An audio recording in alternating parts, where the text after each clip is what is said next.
Good afternoon, everybody, and welcome back to the Strategist Open. My name is OctanePro, and joining me once again is my co-host here, Buddha. And we are about to jump into the next game here. And why don't you tell us a little bit about our players here? Sure. We have FXO ASD against Complexities. I really hope I don't completely mess this up. Gowswer.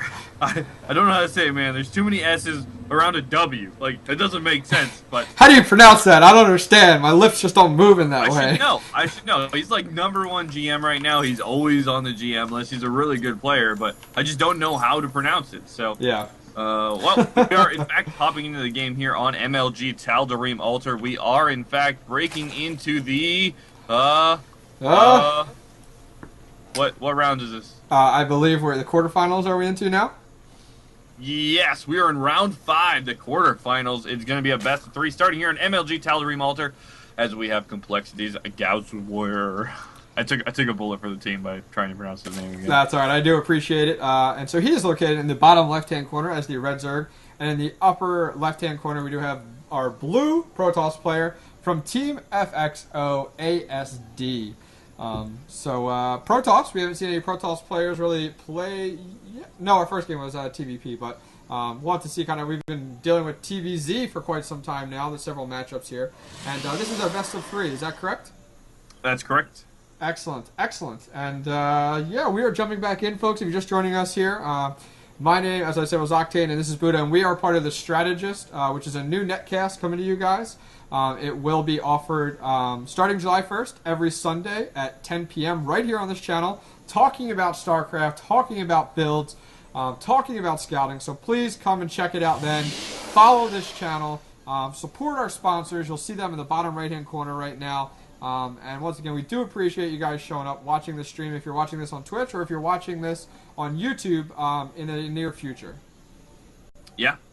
Alright, so let's hop into the game here. We do have FXO ASD scouting in the incorrect location, unfortunately, first. He's scouted the top right and the bottom right, and he's going to find his opponent last, but smartly puts down that forge at 14 supply.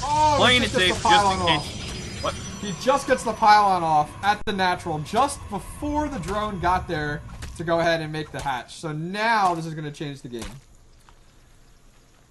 Yeah, maybe. I mean, whoa. He's going to change the game. What is that? What is that? So as you can see there, folks, we do see a hatchery going down for the red Zerg player here, directly outside of the blue Protoss player's natural. And this is kind of interesting because what do you think about this right now? Dude, I think he's going to take his first queen, inject, and walk across the map. I hope. I don't know. Is that a possibility on this map? That is quite a walk. That is quite the journey. Now, granted, we do have the natural available right now for our Zerg player here, but yeah, I mean, is this scouted yet? I don't even see this is scouted or not. This isn't even scouted. It's just sitting there. It's like 2 blocks away. Not even. It's like 1 block away from being seen. All right. Well, he's not moving his queen over there, and it is still unnoticed at this point. There are multiple Zerglings up front. I think we're going to see a couple drones come up. We do indeed, and they are going to start some spine crawlers. And you know, this is something we've been seeing a lot from well, the most famous perhaps player we've been seeing doing this is Fitzy. Of course, in that root show match against Puck, but this is becoming a little bit more common against the Forge Fast Expand, and yeah. you know, I want to see how ASD is going to react. Yeah, a lot of the times we see a Forge Fast Expand, the Zerg player react with taking a quick third. Now, granted, he reacted perfectly, though, to his natural getting taken up by that pylon. He said, okay, fine, I'm going to move this right up to your base and do this. And this is rather impressive here. I mean, this is definitely going to put the pressure on ASD from Team FXO. Yeah, there are 4 spine crawlers here and a queen. And he's adding a 4th cannon at this point, starting Zealot, chrono boosting him out. He doesn't have a core quite yet, and he might be in a little bit of trouble here. He's mining for one guy. Spine crawlers are getting dug up. And can they get finished before the cannon is complete? I don't know if that is even in range. There we go. Wow. This is nuts. Yeah, this so bonus. Impressive. this bonus versus armored is really helping these spine crawlers out against his cannon. He's gonna break the front here. He's definitely gonna get this gateway. A core needs to be started right away for ASD, unless he thinks there's another way. Yeah, this is we just push it forward, replanting these down. Wow. Yep, and ASD so smart. Actually focuses his cannon on individual units for one of the spine crawlers, and then the queen. Yeah. And well, this third cannon finishing up. I don't know, and I think he's gonna not hold it, but it's closer than it was before. I think. Yeah, definitely. I'm so confused. This is like high level cheese right here. This is like this isn't just like a cannon rush or like a 6-pull. This is nuts. Yeah, this is pretty insane. There are 4 Zerglings running into the main. That's really going to deny a lot of mining time to ASD. Taking a look at the Harvest Grounds, 14-14 right now. Both players, even ASD, is going to lose some probes here to these Zerglings, however. Oh. So now we have a Zealot out in the field that is going to try to deal with those Lings and play the chase game. And, wow, the Forge is taking quite some damage there. Shield's almost dissipated.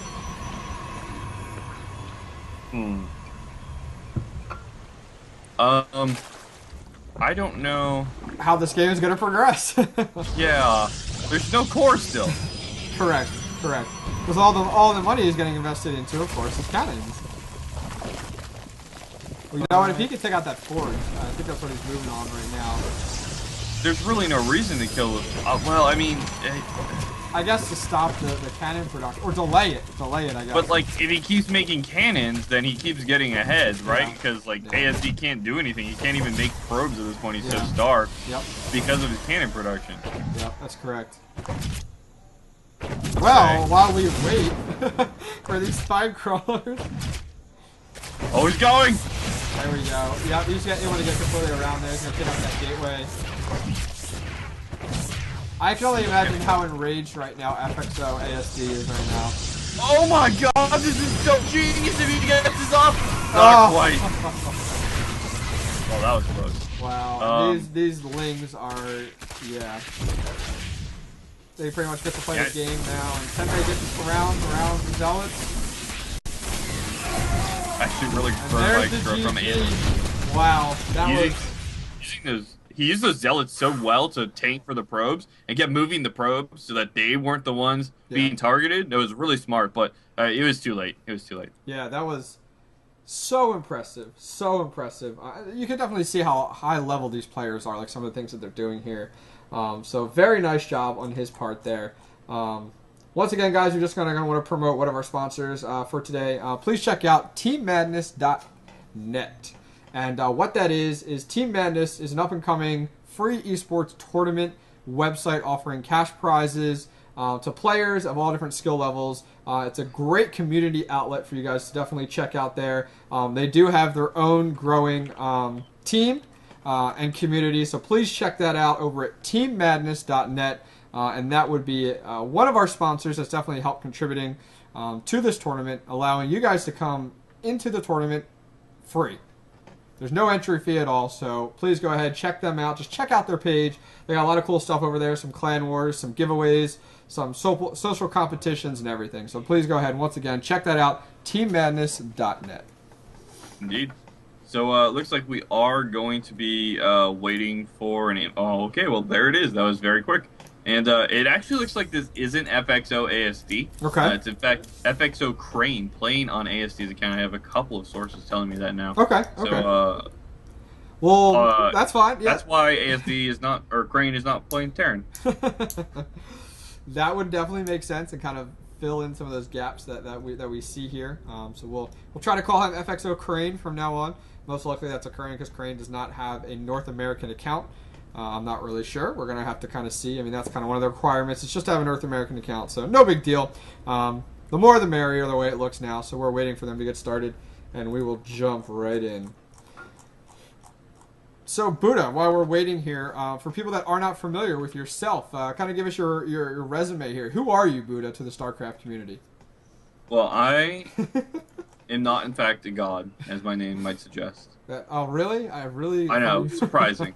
Surprising. Okay. The shaved head, the No. I am a Starcraft player, and I love Starcraft, and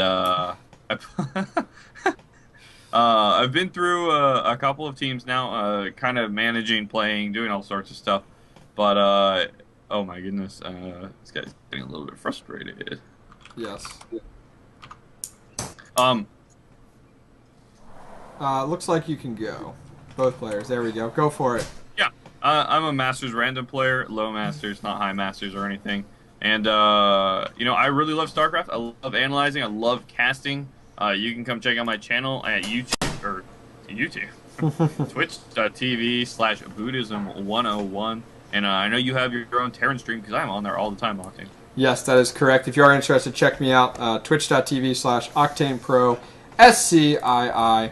And we are jumping into game number 2 with our players here, FXO Crane, and also, how do you pronounce our blue Zerg player? Throwing me under the bus again, Octane. I see how it is. Yeah, that's right. It's all you. It's all you, buddy. All right. At the bottom left, we do have our blue Zerg player, Complexity Ghostwars. Ghostwars. That's like, yeah. Somebody in the chat's got to help me at some point. You know they're raging about it right now, trying to correct I us. know. But yes. Help might be not the correct term that I'm using here. We completely understand. I mean, there's some quite difficult names out there. So yes, we do have both these players. They both are located at the southern region of the map here. And this is game number 2 out of a best of 3. So we're progressing rather well in our tournament tonight, the Strategist Open. Brought to you by a number of our sponsors, and also the biggest one here, the Strategist Netcast, which you guys can check out here at 10 p.m. On Sundays, starting July 1st. And we do get a scout here from FXO Crane. He has located his opponent's base. He is kind of circling the hatchery here, and we will see that Overlord moving ever so slowly directly over FXO Crane's base here to find out the scouting and positioning. Sweet. And I really like this from Crane. He's looking around, looking for that pool timing. Because he scouted his opponent first, he's in fact going to go for that Nexus first, which I love. Just a slightly greedier play that he can absolutely get away with after seeing the pool timing. So altering his build just a tiny bit here, but knowing the timings on both, he's going to be absolutely fine. And this is, I love seeing play like this. I don't like seeing people scout their opponent, seeing they're not going really fast pool and then going for that forge, because it is faster, but yeah. You know, like you don't have to do that. Yeah, and it looks like our blue profile player will go ahead and see. Okay, he is taking a Nexus first here, and we will see that forge going down, as you said there. So both players are getting full scouting here, kind of knowing what their opponents are going, and we'll have to see kind of what decisions they make to progress, and hopefully tie this up at a 1-1, or allow a player here to take it 2-0. So we'll have to see. All right, well, double pylons at the front for ASD already, using it as part of his wall off. So we'll see if he completely walls this off or leaves one gap for that zealot and the rest of his army to kind of push out. Always an interesting decision to see. And only one gas. Okay. Oh, but no gate. Oh, gas before gate. Yeah. Okay. Yep, there it is. Oh my god, look at the scouting pattern of these lings from yeah, seriously, they're definitely checking it every which way. And okay, there's the third game taken there, which is common. You know, we were discussing earlier kind of, okay, what do you do as a Zerg player when you do see the Protoss player take an early expansion? And this is the most common, which is just, you know, taking your third early. And that's kind of what we're seeing out of our Zerg player here. Yeah. You know, ASD or Crane or... Crane. Whoever at this point is going to feel pretty safe, confident that there's probably no gas in the main, and lack of an all-in coming, you know, almost 100%. Yeah. But his gateway is a little bit delayed because of this gas first. He has taken a second gas now, and I don't know what we're going to see here, but I'm kind of excited to see what he's going to do with all this early gas here. Yeah, early gas, he has the wall up there, so he kind of has safety against any kind of early ling pressure that we would see coming from a Zerg player at this point. And yeah, the third is just about finished up here for our Team Complexity member. And we do see a Queen making his way slowly across the map without any creep whatsoever. Yeah. Okay, so what do you think we're gonna see here from Gosu user? Thank you, chat. Hearts. Do you think we're gonna see the usual really fast Roach Max, or do you think perhaps we're gonna see something, different like Mutiling or something on this particular map? I think Roach Play is the most popular on this map, Yeah. but mutas aren't bad with how far the third is gonna be from the main and how hard it is to defend against those mutas. So first off, the chat room did help you out then with the pronunciation of the player's name, huh? Apparently it's Gosu user, and I don't know how that's like really a possibility, but we're gonna leave it at that. We love our chat room. Oh wait, I get it. I'm so stupid. Okay, all right, ready for this? Yeah, I'm ready. W is double U. Wow. My co-host here is extremely intelligent, folks. I mean, that was unbelievable. Leave me alone! So, pretty much, wow, we do see Stargate Tech coming out here, and the Void Ray coming out. It looks like this Overlord is going to scout it, knows that Stargate is working right now, producing a unit. So something to keep in mind. I wonder if we're going to see some Spore Crawlers coming out here shortly. I wouldn't be surprised of Roach Play, but we'll have to see kind of what comes into play. I mean, as you said here, mutas on this map would be quite nice because of the easy accessibility between their bases. So right now, both players not really playing very aggressively.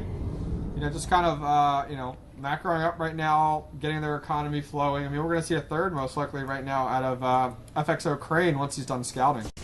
I actually think we're going to see that really cool, yeah, here it is, Warp Prism Void Ray play, where he warps, or he carries sentries in his Warp Prism and blocks the ramp of the main off to the natural, and then warps in a ton of units into the main, which is, I think that's what we're going to see, but it should be really cool, because that's how the build seems to be panning out so far.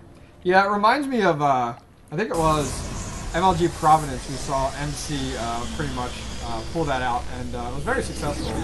We do see some Phoenix play coming out here too as well. But yeah, the Void Ray going completely around. Same thing with the Phoenix.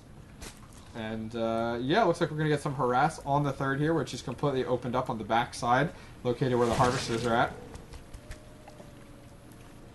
Not a ton of aggression out of Gosu user yet either. Well, yeah, I would say that's pretty typical. I mean, he's just started his roach production, really. He's got 6 slings, and now he's got 10 roaches coming out, and with 70 drones already. Wow. So, normally we see people stop around that 55, 60 mark to try to hit that roach number more quickly, but Ghost user really, what? What is this expansion? I know, that is quite unique, especially because of the fact of the Overlord possibility to go ahead and, scout that out. He cleared out Overlord before he went up there? Are you kidding me? Oh my god. That's quite interesting. Now we do see Infestors which are popping out right now, which can most likely deal with some of these air units. Because right now we're really sitting on a Roach Infestor army. And FXO Crane is clearing the way right now. Very nice job on his part. And here comes some of that warp in actually from the high ground location. And they wall off the ramp. Beautiful job. They're going to be able to clean up that queen. So now this is going to push the Zerg Army north. And now that opens up the front door for the Phoenix Void Ray. This is, wow, the strategy behind this, just the planning is unbelievable. Yeah. More warping going on right now. Those roaches are just useless.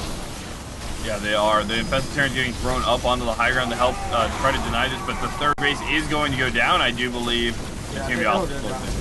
Oh, beautiful job. And oh my gosh, the Phoenix Void Ray cleaning up the Infestors.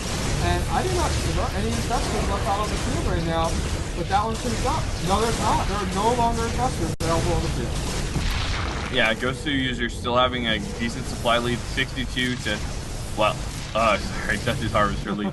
And it's not a Harvester lead, actually. He's down in Harvester, 62 to 59, but his supply is up 138 to 115. Unit count currently showing 32 roaches, but we have Colossus and more gateways being added on for ASD, and, Ghost user probably feels pretty secure in the fact that he doesn't see a third, right? He's got the third location scouted, he's got the third elbow location scouted, and Yeah, he probably feels a lot more ahead. And oh my God, look at this! This War Prism is moving probes. Yes, and if you look right now, we do have a push out from GoSuUser. I mean, he sees there's no third, so he's like, okay, you can't replenish his army so easily. I'm going to go and put the pressure down. If you look at GoSuUser. He's rebuilding his third, he's taken a fourth, and he's taken a fifth. So the fact of building this base in the top middle location is completely working the way that FXO Crane has intended it to. Yeah, yeah. No, it's going well. All right, sorry, I have a real quick question. Are we casting both of the semifinal games? Matches? Well, we can discuss that after this. No problem. Okay, well, you just let the admin so we can start. Oh, for both of those, yeah. Yeah, I mean, we'll cast both the semifinals and the finals. I think that would be appropriate. Okay. Yep, I think if the players, if they don't mind waiting, since we only have one stream available, yeah, I think we'll definitely do that. Since we are moving along, we're only about 2.5 hours into the tournament now, so that would work wise. That would be very well. Jumping back in the game here, we do see the Ling Infestor Roach army kind of coming together here. 163 count for GoSuUser, and oh my gosh, the top left has been scouted.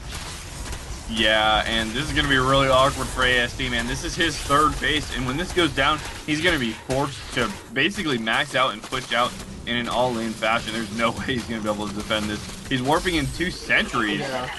Oh, okay. He's going to try to hold this as long as possible, but I don't know if I like that use of gas here unless he really thinks he can hold it.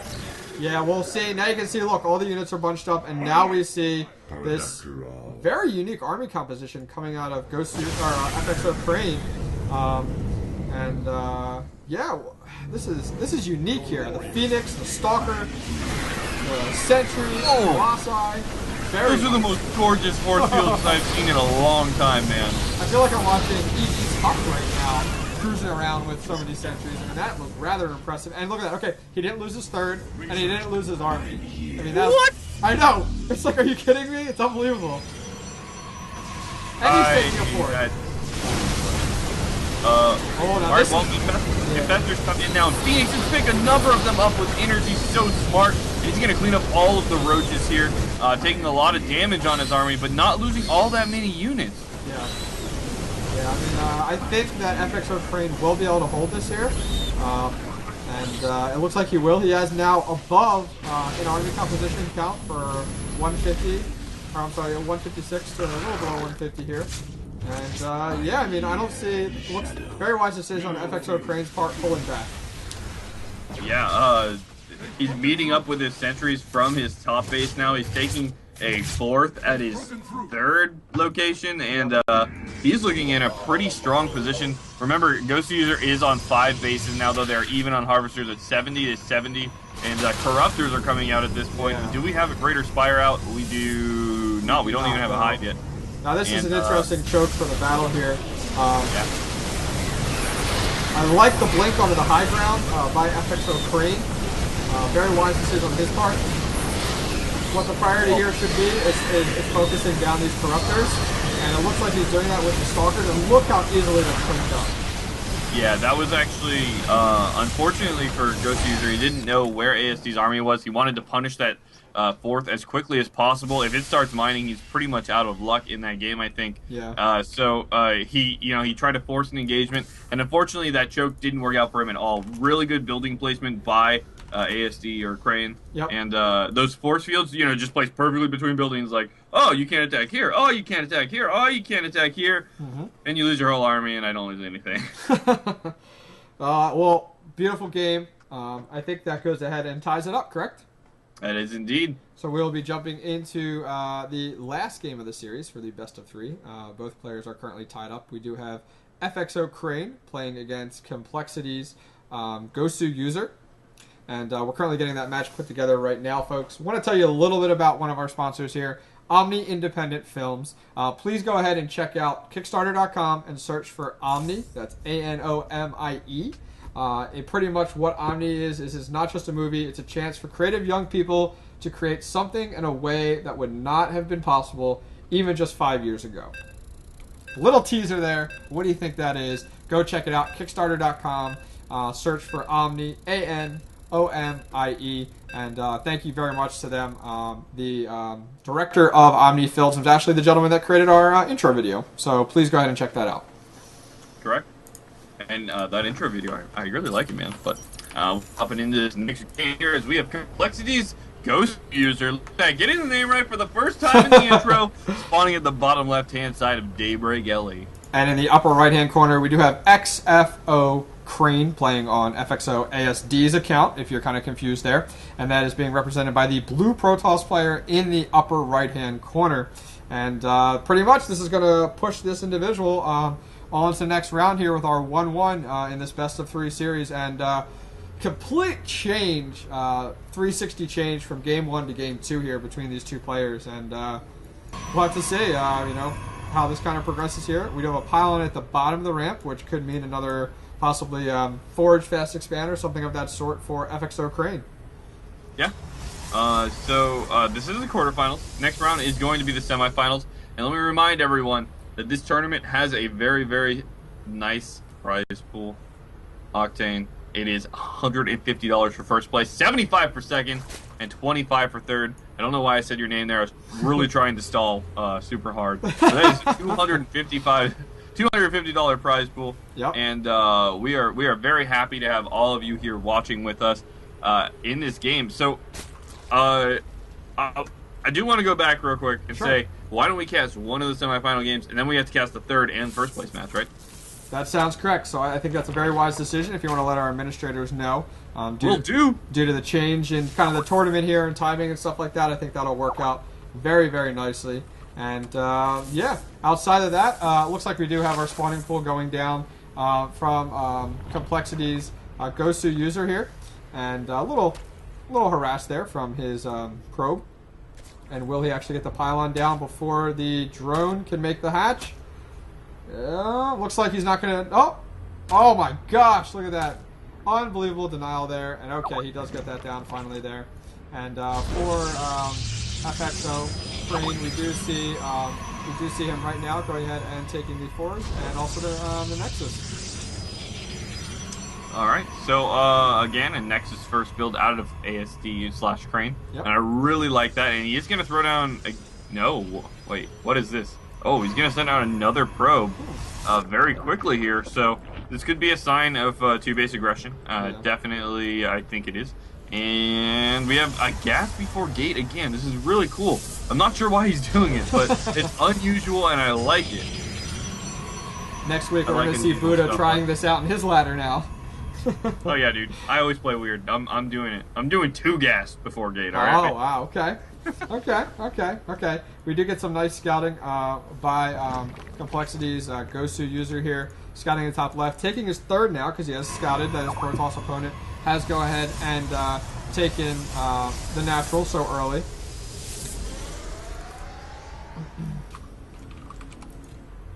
And well, yeah, the scout is finding the third and the natural and blah blah blah. And oh my God, no, there's no way. Is Ghost User gonna see this? Oh my, okay. Alright, so hang on, let me go over what just happened right here. ASD gave up his probe so that Ghost User would think that that was the probe that was left on the map, and he had found it, quote unquote. And he sent out that second probe to try to get a cannon rush off here, which it looks like he's going to get off anyway. Oh, can he get the probe out there? Yes, he can. Very nice job. And almost dead. He might have to send another probe out there to help that out. But that cannon will finish up here shortly. Yeah, it's going to start to pressure that third very nicely. Yeah, I have to say that really impressed me. That really small move where, you know, he just sent that second probe out, distracted with the first one, and made the mistake. He killed it, but the second one was already moving into position. So Ghost User is so smart to double check just in case, because so few players would go back after killing that scouting probe. Yeah, no, I agree. And unfortunately, that cannon did not complete. It was killed. It wasn't killed. It was canceled. It was almost dead before it even got a chance to get warped in there. And it looks like the map is now more controlled by Complexities Gosu user.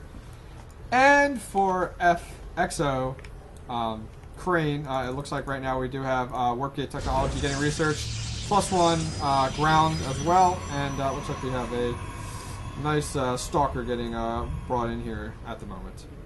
Yeah, we have a Stargate going down for ASD. I wonder if we're going to see a similar game to the last one, because you know it worked so well. And he's taking his third and fourth gases so quickly here. Well, I guess it's actually not so quickly, but it's pretty quickly. And does this mean he's going to add a second Stargate here? Does it mean he's going to add a Robo again like last time? I'm not sure yet. Yeah, I mean, his last build was quite creative, but very, very powerful. So we'll have to see if he actually moves into that in this game as well. Remember, it is quite risky here. We're in the third game of best of 3, so winner moves on. Indeed. All right, so we do have a Void Ray coming out, though, so this is following pretty much exactly what we saw last game. And if we go ahead and check out our scouting right now, that Stargate has not been scouted by Complexity's Gosu user. Yeah, and this is actually a really popular build right now to be using on this map against Zerg players from the Protoss perspective.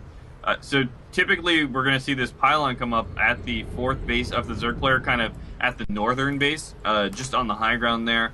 And then typically to counter this, we've seen Zerg players immediately spreading that creep from the 3rd out in that direction to really give himself extra creep spread, so when his roach speed isn't done, he can still hold it off with you know, relative ease. But we're not seeing Ghost usually do that. Instead, we're seeing a really fast Hydra Den. And I think he realizes that, what is he scouted? Is he just doing this? I think it's just a response to the Void Ray, and I think he believes that, okay, we're going to see a possibility of a similarity to last game.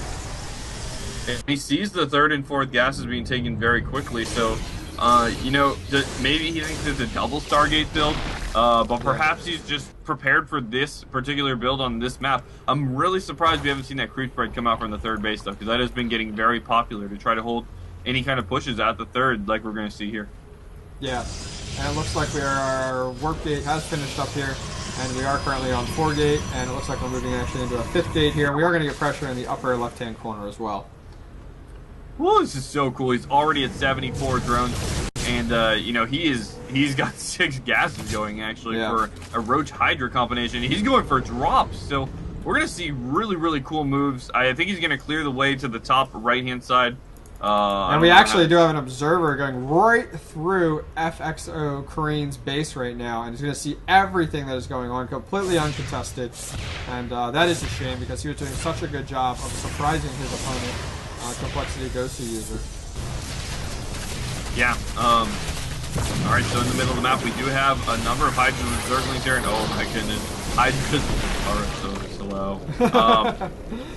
And what are you talking good about? job getting away with all of them except one here. He's really pressuring these air units, actually losing a couple of Hydras there. With no creep threat, it's going to be hard for him to move back and forth between his natural and 3rd here. But, oh my god, there's so many units from ASD here. What does Ghost User have to respond with? Oh, beautiful force fields there. I'm trying to start to pin these down, concave these units here, and completely split that army in half. And it looks like drones are getting pulled here to try to save this 3rd. And it looks like we're going to see some backpedal by FXO Crane. Still continue to force field, and this 3rd most likely will go down here. Yeah, you know, I don't know actually if this is enough. He's using his Overlords to tank a lot of damage here, but with no burrow, you can't get around those force fields. There's still a little bit of energy left, and oh my god, I think ASD might get this 3rd. This is unbelievable force field. I mean, yeah, I think the 3rd will go down if he focuses right here, but he has to be very careful not to... Oh my gosh, look at this drop. So Beautiful cool! pickup. Beautiful pickup by a Complexity Gosu user. And in 3rd, right, this 3rd is not going to go down. I did not expect that any way at all. I did not see that research or anything. I was like, what? That was one of the coolest things I've ever seen. That was like Terran medevac picking up. What just happened? Yeah, and now the entire tide of this game is turned. And there's the GG. Wow, and Complexity Gosu user will take game number 2, which will progress him on in this tournament. Congratulations to Team Complexity for their player moving forward here. And, wow. Tell us a little bit about that, Buddha. You're still in shock. What just happened? I was like, yeah, he's going to, like, counterattack and do some drops to counterattack. And then that happened. Like, what? That was so awesome. You're like speechless. You like don't know Dude, what to say about that. Was like the coolest play I've seen all day. Seriously, like by far. That is actually that's amazing. definitely a replay to go back and take a look at. And if you guys are interested, make sure you guys do check out our YouTube channel, youtube.com/thestrategist.tv. You'll be able to check out the entire tournament. Will be uploaded there. Give it about a day or two because we are going to be uploading like 4 hours of StarCraft content. So make sure you guys do check that out. youtube.com/thestrategist.tv. Waiting for our admins and our volunteers to get together the next game for us. And let me tell you guys a little bit about one of our last sponsors on our list here, Iowa Gamers Podcast. Iowa Gamers Podcast is a podcast I've actually had the pleasure of being on twice. And what that is it's the mid-state #1 site for gaming news, events, and several more community, pretty much events in general. Not only specializing in StarCraft, but also other PC games, consoles, and on top of that, they do a weekly podcast.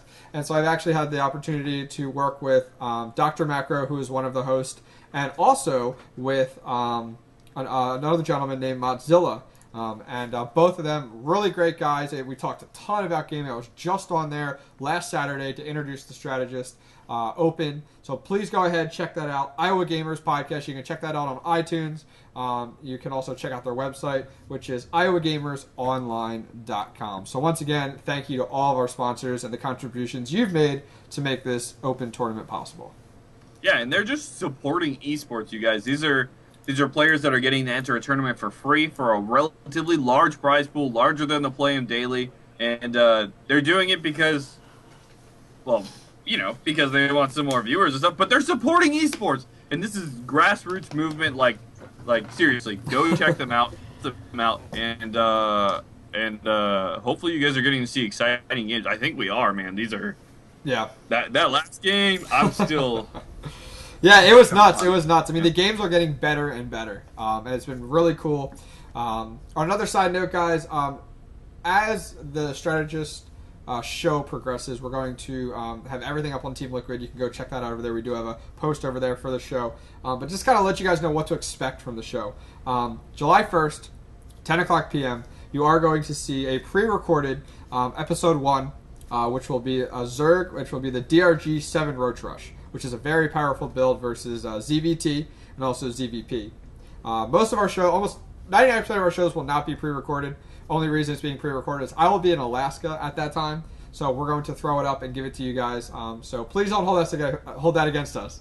But following up with that, on Episode 2, it will be a Protoss-centered show, and it will be going over the Forge Fast Expand, and PVZ matchup is the most powerful there. Episode 3, you will see Terran-focused, and you will see a 1 Rax Fast Expand plus the follow-up, and you can use that versus anything.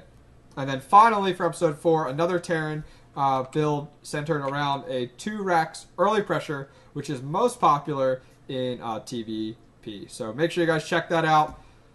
Twitch.tv/AmoveTV, 10 p.m. Every Sunday here, or check us out on YouTube at youtube.com/thestrategist.tv.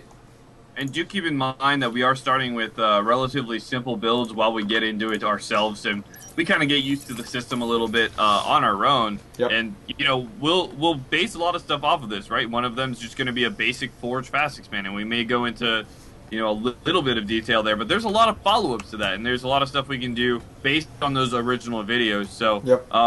Yeah, make sure you check us out, and hopefully you really enjoy our casting, our voices, our suits. That's right. Don't we look good? Don't we look good today? We look good. No. Anyways, jumping into this game here in the bottom, or I'm sorry, I'd say about the 9 o'clock position, we do have the red Zerg player that we were following last game's Complexity's Gosu user. And on the right side, we do have Attero, Teal Protoss player, who I think... Oh, God, I'm going to mess this team up. Cover for me, Octane. I'm going to go look this up. I was going to say, I definitely recognize the name Attero. And I was thought he played for Legion, but now I think I'm thinking of a Velo. Okay. He was on VT with Attero, Velo, I know that. Yeah. Well, you cover for me. Go. No, that's fine. Once again, this is on Metalopolis here, guys. And pretty much we are getting a pylon first out of Attero here at the bottom of his ramp. compared to the norm at the top of his ramp. So once again, we are most likely going to see a Forge Fast expand here, similar from what we saw in the last series. Going over to Complexity's Ghost to User, we will see the spawning pool going down right now, and Attero is still scouting this out. He's checking to see is a gas getting taken. Are we going to see speed? Is a natural hatch getting taken? And as you can see here, he does have a nice patrol pattern going on to stop his Zerg opponent from getting that hatch, and just this small delay of time is critical. And this probe has served his purpose. And so he's going to pull out there. He delayed it long enough, and there we go. And it looks like we do now have the Forge going down, followed up from the Nexus here. So this will be, as we discussed there, a Forge Fast expand for our Teal Protoss player Attero. Indeed. So, it looks like Atero's going to add that second pylon before gate, before cannon, before any gases. So a little bit more of a standard build than we saw out of Crane here. And, it's PvZ, guys. I'm really sorry. There's not a whole lot of stuff going on that's particularly unusual here. Gateway, probably going to get that double gas. And, looks like this is the semifinals, by the way. So, third place gets money. So, winner of the losers match after this gets money. I don't know if that makes any sense.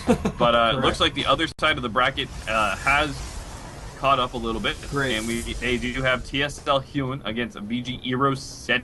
Oh, great. So, yeah. Yeah, it looks like we definitely have some heavy hitter players kind of stepping into the tournament here as it kind of comes to an end. Once again, it is a single elimination versus a typical double elimination. We're progressing rather well. We really jumped through the single best of ones here starting at 4 o'clock, and we definitely sped up there. So very happy with the way the tournament's going so far. Thanks to our administrators. Shout outs to CVO Harp, CVO Oathmaster, and finally Hipster, which is Hipster on CVO as well, or no? I don't think he is at the moment. Okay. Well, I do apologize there, Hipster, but thank you very much to our admins. They are volunteering their time and talent to helping us out here to keep this tournament going, to answer your questions. So if you guys have any problems, please make sure you reach out to them. All their information is on the Zeek.com tournament page, as all players have been given to sign up for the game here. We do see a third getting taken for Complexity's Ghost to User here. And anything that you spot here so far, Buddha? Nope. No, it's a surprise. We have standard double gas follow-up for Attero. He's getting +1. His core is getting warp gate. He is chrono boosting his probes and not warp gate or +1. So it does mean he's going a much more economical game here, not going for a really fast full hit with +1 or anything like that. Yeah. But that may mean that we will see a third and fourth gas pretty soon here, and possibly. So it looks like we do have Attero currently lagging at the current moment. We'll kind of hopefully wait for this to dissipate here. Once again, just want to direct you guys to our contact slide, pretty much, that we have available to you guys. This is all of our contact information. Once again, you can check us out every Sunday at 10 p.m. right here on AmoveTV. So please make sure you go ahead and follow to support the network. It's brand new, hence why the view count isn't high and the follow count isn't high. We're trying to get all of our communities moved over. So please go ahead and click follow. That definitely pushes us forward to, it's an inspiration to see, okay, we're getting more and more followers. We know we're doing something right.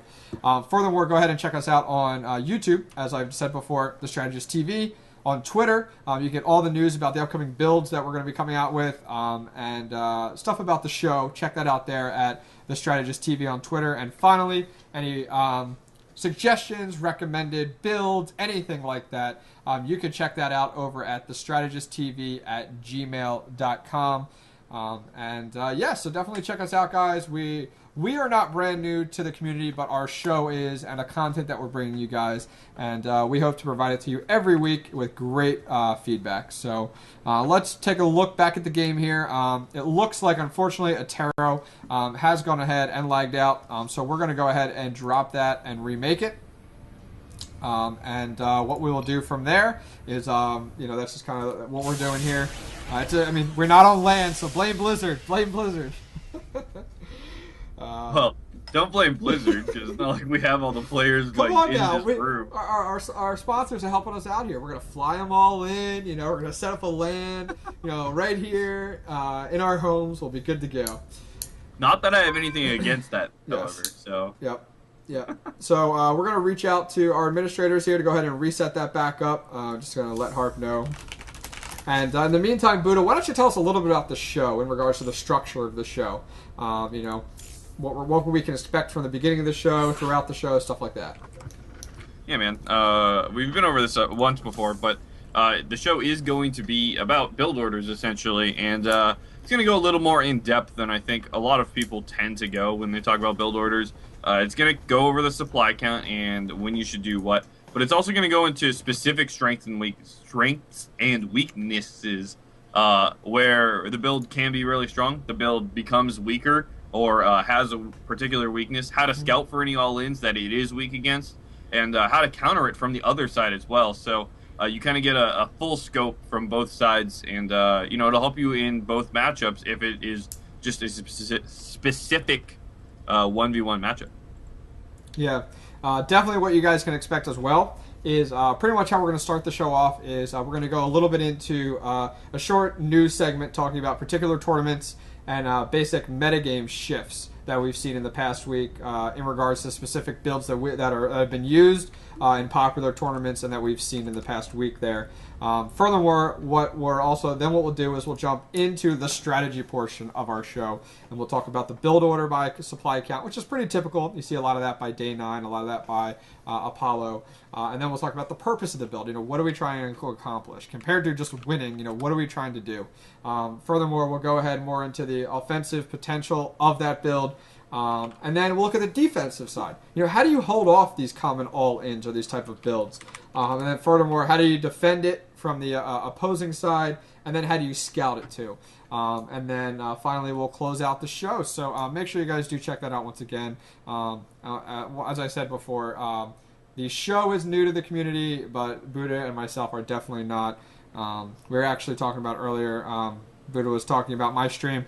Pretty much my esports resume is I came to the Starcraft scene about 2 years ago. I was the stream manager and tournament kind of director for the Starcraft 2 Rebirth community, which was a community that did daily tournaments available for all skill levels, and actually slowly evolved into a caster for them. And a lot of the people that I still talk with now actually are some of the casters that I've put together. But long story short, moved away from StarCraft 2 Rebirth and moved over to actually Starcast, which is a weekly podcast that you actually find here on Thursday nights at 8 p.m., which talks about everything StarCraft, news, esports, but they have a ton of celebrities on. A lot of well-known celebrities, just going to name off a few. EG and Control, MLG Sundance, NASL's Great Torp, a lot of those players and celebrities have been on the show as guests. Yeah, definitely check out Starcast. So I moved over to Starcast as a producer and helped the show migrate from an audio-only podcast on iTunes to a video podcast. And now the video has taken off. It's amazing. We've gotten the Starcast name out there. And pretty much I've moved from there. I actually did for the Starcast community, did some Monday Madness tournaments that I developed and kind of put into play. And then what I also did there was went ahead and we actually did something called the Coach's Corner, where we would take a High Masters player, team it up with a low-level player, and they would go ahead and we would stream the entire thing and offer that coaching session out there. And I've kind of closed those projects as they have introduced me to the Strategist here, and I've kind of taken both those concepts and turned it into what the Strategist is. So that's who OctanePro is in a nutshell. Awesome. I knew all that, so I was kind of, zoning on you and trying to figure out where Attero went, but it looks like he's logged back in, Octane. Excellent, excellent. I'm really happy to hear that. I'd hate for a player to come this far in a free cash prize tournament to get knocked out because of the lovely internet issues. It looks like he's saying it was a PC-related overheating. Gotta love that. We all run into that. Trust me, I ran into similar PC problems getting the stream kicked off tonight. So do appreciate everyone's patience in the beginning of it, and also everyone's patience now as we're waiting for our players and our admins to get everything squared away. And we should be jumping in momentarily. Alrighty. Well, looks like Attero's opponent here went for a little break, which is fine. I told him he could take 5 minutes. So. Yeah, no problem. No problem. Sounds good. I think, so how's your day going, Oct? How's my day going? It's going well. What I'm actually going to do, guys, is go ahead and roll the intro video for the Strategist. We'd like to introduce you guys to that. But let me roll that real quick and we'll jump into game. Please stay tuned.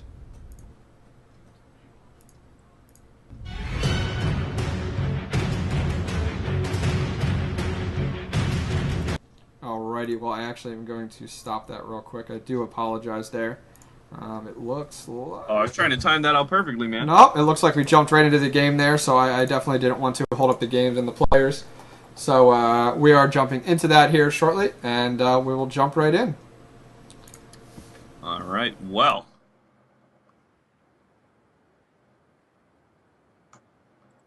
Attero. Everything okay? Sounds good. Spawning at the bottom of Metropolis, we do have Attero spawning as the teal Protoss player.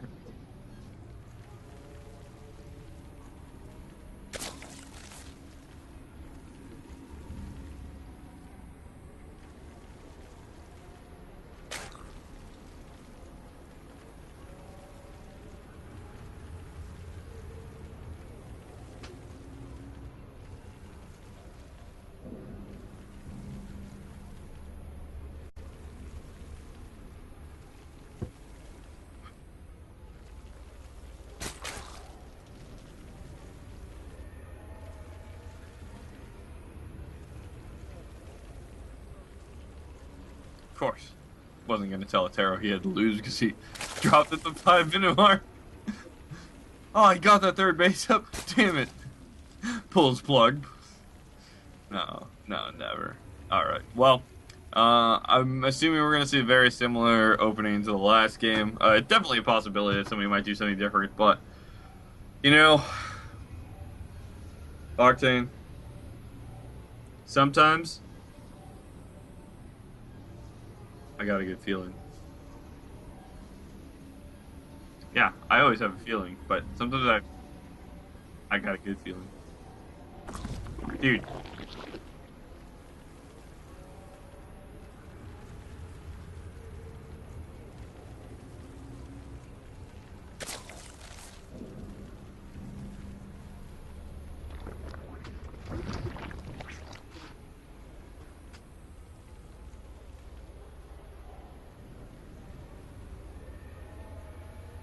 Hey, check your audio. There we go. Sorry about that. And it does look like that the hatch is been taken for Complexity's GoSu user. The probe was not able to delay that. But for the Protoss player, very similar to last game, we are seeing Attero going ahead and taking that forge, kind of fast expand here. And I guess my question is here, you know, what are we going to see out of him this game? We saw quite some tricky maneuvers out of FXO Crane in regards to, you know, kind of an interesting build composition for a Protoss player, which was really exciting to watch. I mean, having a composition of Colossi, Void Ray, Zealot, and Sentries was really exciting to watch and very powerful versus Zerg. But what are your thoughts here from the Zerg player? What race would that not be powerful against? Yes, that would pretty much rape Terran and split Zerg in so many ways they couldn't do anything. The race of the Super Saiyans were able to hold it off with one Kamehameha. That is true, and it looks like we will have Complexity's GoSu user responding to seeing Attero taking that Forge Fast Expand, and he will take that third, which is very common. I only think we only saw one response to that expand today, and that was that proxy hatch build that we did see. Alright. Well, Attero here hiding his probe at the bottom, or, well, I guess bottom right-hand base. I don't know what to call this. But these Zerglings, I think, are going to go around it, and we'll see if they tag it, actually. I don't know.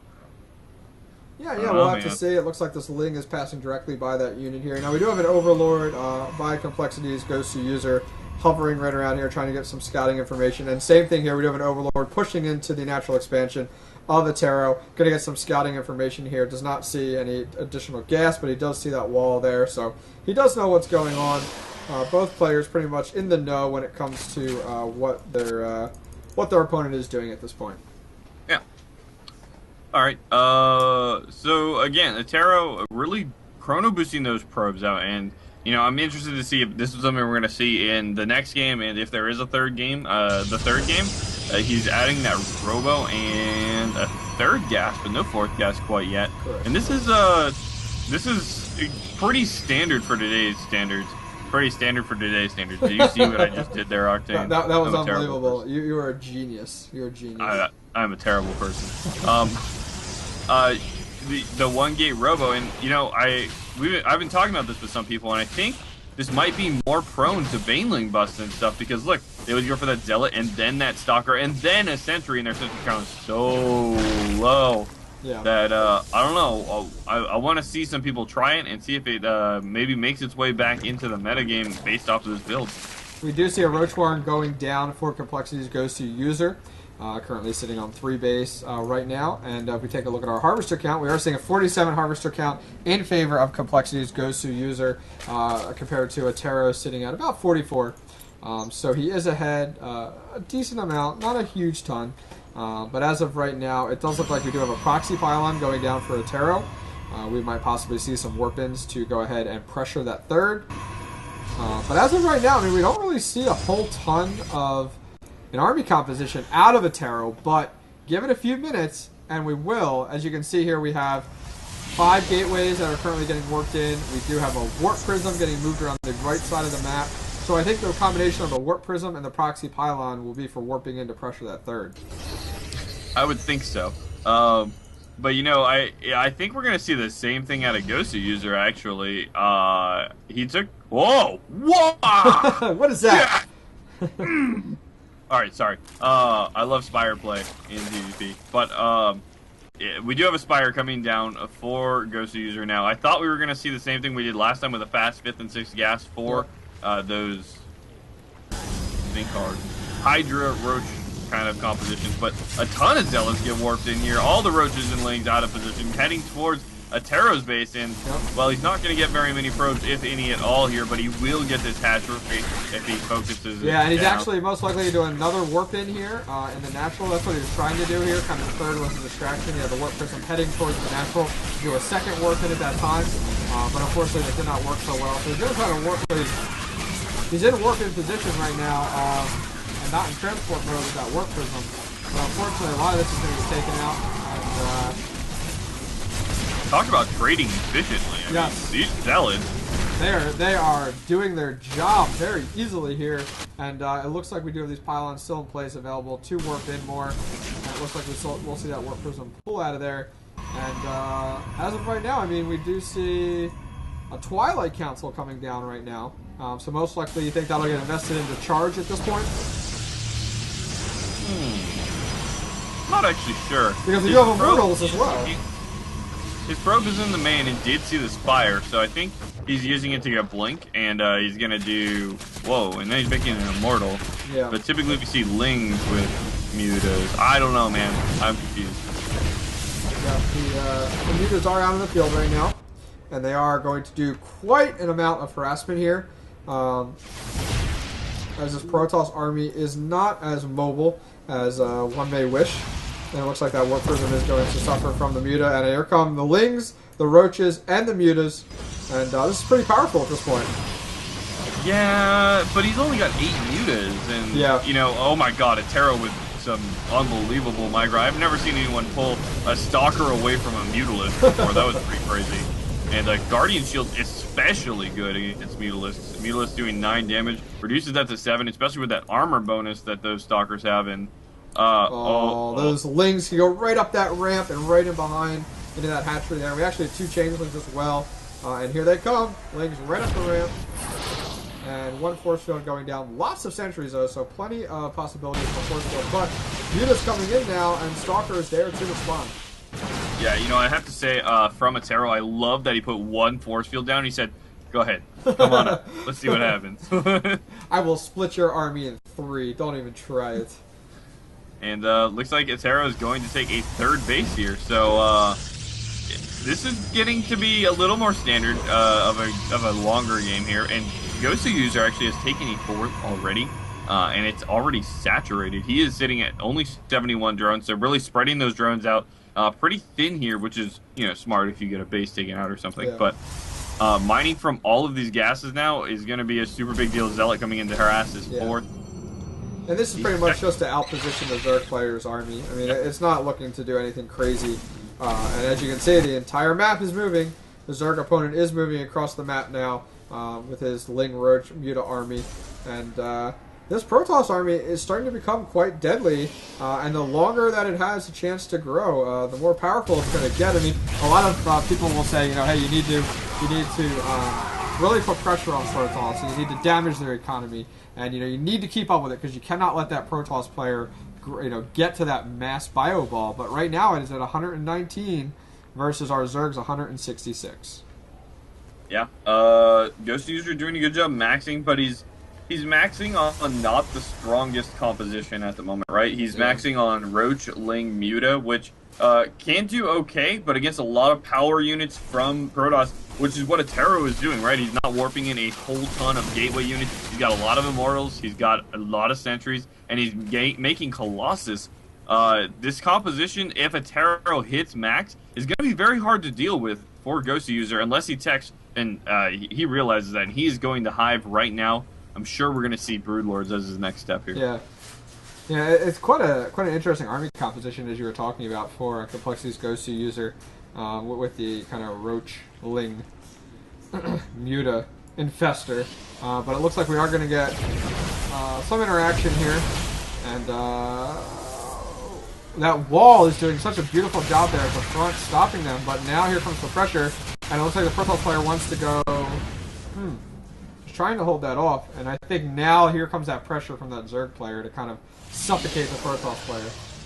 Yeah, I think GSL is actually like trying to find a hole to attack in, but Attero keeping his army in a really good position here, now destroying the destructible rock to make it easier for the Zerg player to come in, but closer to the 3rd, so his army is in better position. So really good move now that he can absolutely fight a Zerg army in a choke like that with the army size he has. And we don't really see any more tech out of Attero. He's kind of just going for this 3-base, really, really tech-heavy push. And I think he needs to max out before he moves here, but instead he's going at 170. I think he sees that Greater Spire and Ultralisk Cavern on the way with his Observer and says, well, I better do something now. Yes, and looks like we're going to have a large engagement here. A little reminder here, we do see actually +1 armor and +2 attack for the Protoss player, and only +1 to Carapace armor for our Zerg player. So, yep, hard in the Protoss player's favor. An amazing force field so far. All that's getting by is the Disruptors. Yeah, the Disruptors kill all the Colossus though, and now GSL all he has to do is remax, and that's not difficult off of 3K, 1K here. So, choosing to go 72 Lings and 3 Ultralisks. Really actually making a huge tech switch, and I'm not sure. Whoa, he's going Broodlords too, so he is all over the place. He is actually having his cake and eating it too right now. So we do see a 4th getting taken right now for Attero.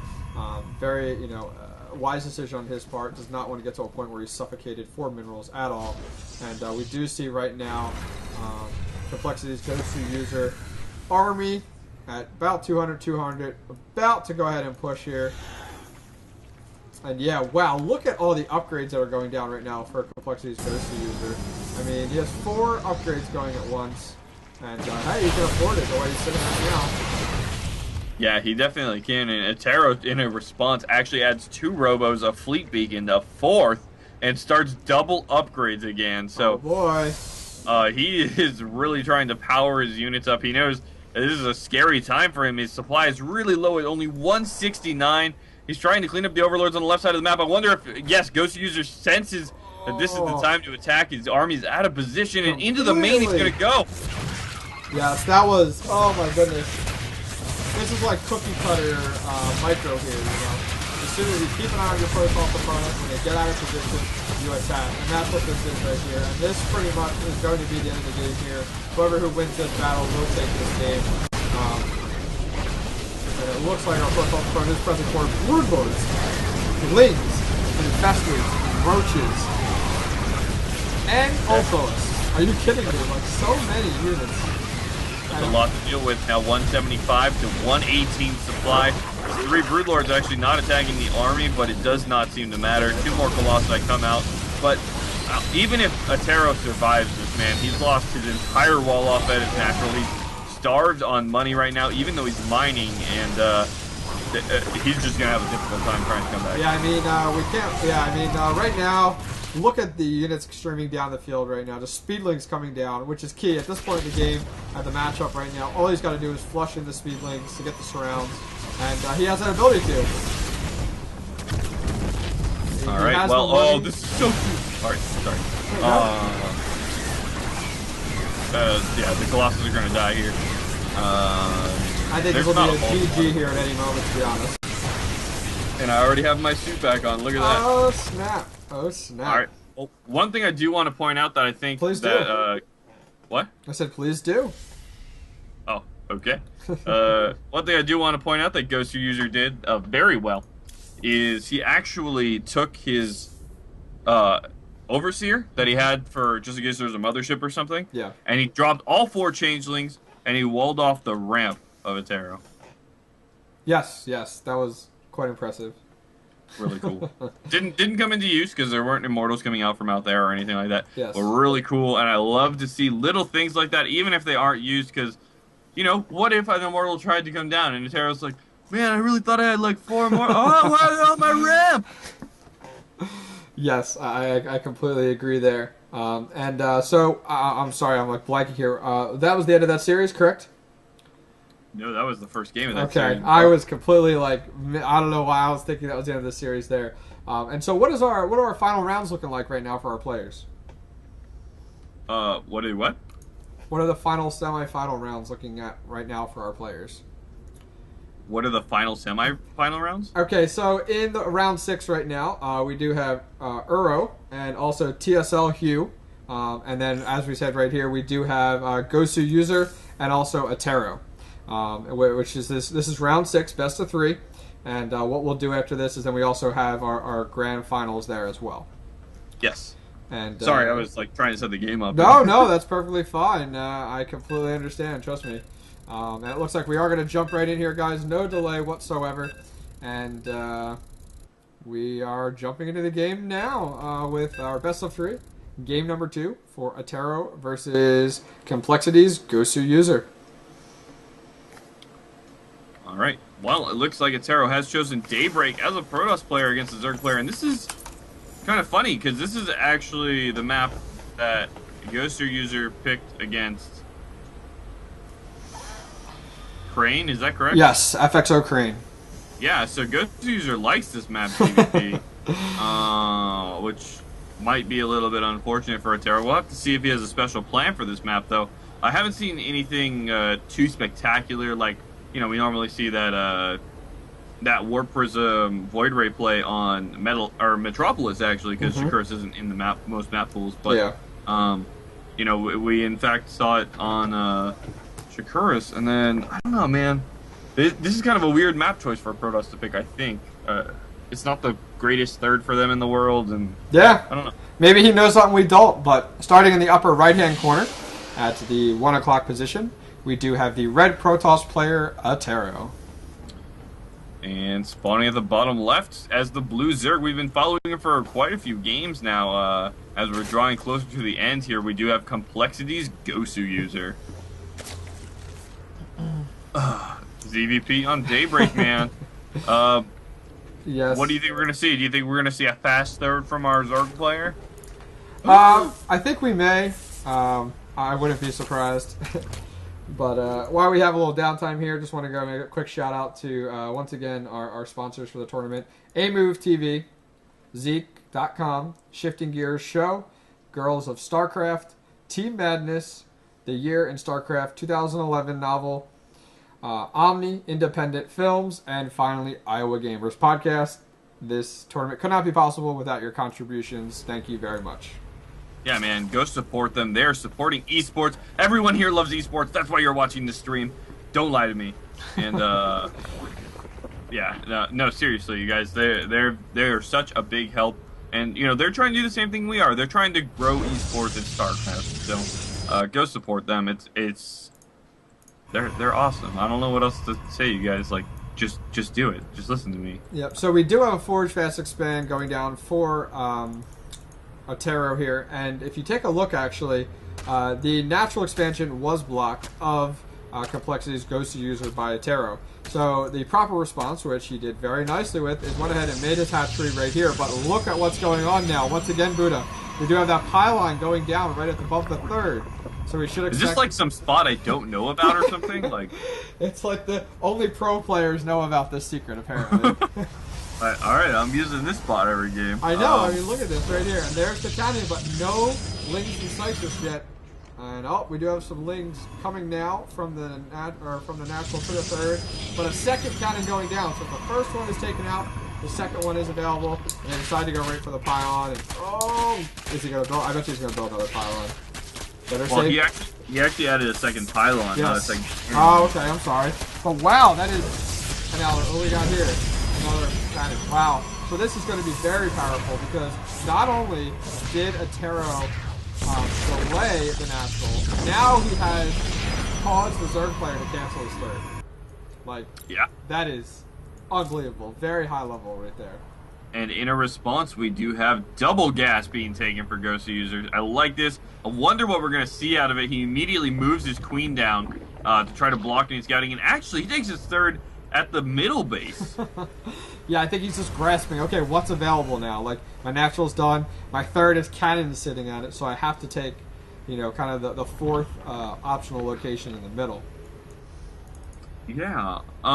Okay, so he's mining from both of these gases here now, and I think, you know, I'm assuming we're going to see a fast lair. We could see something like roaches or a really fast speed, but I think lair is going to be the choice here. Yeah. And what is he going to do with that? Is he going to go Nidus? Is he going to go like really fast Hydra push? I think he would do that off 2 bases. I don't know. We'll have to see. But there goes the lair now. And on our Protoss player's side, we do have the double gas, a really standard follow-up. But everything's a little bit delayed because of all those cannons he put down at Ghost User's third. And Ghost User isn't actually that far delayed, right? Yeah. He canceled his third and just moved it. And that's not going to have a huge impact on him compared to Attero, I think. Yeah, I mean, that was one of my concerns. I was looking here, I was like, okay, you know, is Ghost User really behind? You know, his natural was delayed, his third was canceled, but as you said there, the investment from Attero is kind of even the playing field right now. And if we actually take a look at our harvester count here, we're at 38 to 34. So we're only about right now 3 infestor difference, or 3 harvester. I'm sorry, 3 harvester difference. So you know, difference.